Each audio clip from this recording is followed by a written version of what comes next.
Hello বন্ধুরা, আজকে আমি ডিমের অমলেট কারি করব। তার জন্য দেখুন ডিমের অমলেট করে নিলাম। দুটো ডিম ফাটিয়ে নিয়েছিলাম এখানে।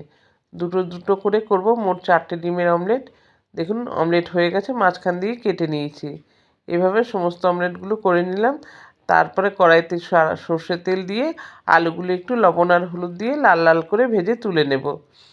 এবার ওই তেলেই দিয়ে দেবো জিরে তেজপাতা ফোড়ন। ফোড়নটা থেকে ভালো সুগন্ধ বেরোলে পেঁয়াজ কুচি দিয়ে দেবো একটা।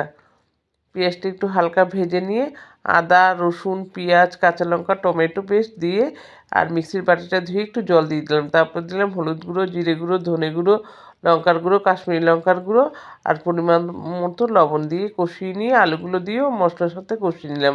তারপর প্রয়োজন মতো জল দিয়ে দিলাম। এবার ফুটে উঠেছে, অমলেটগুলো দিয়ে দিলাম।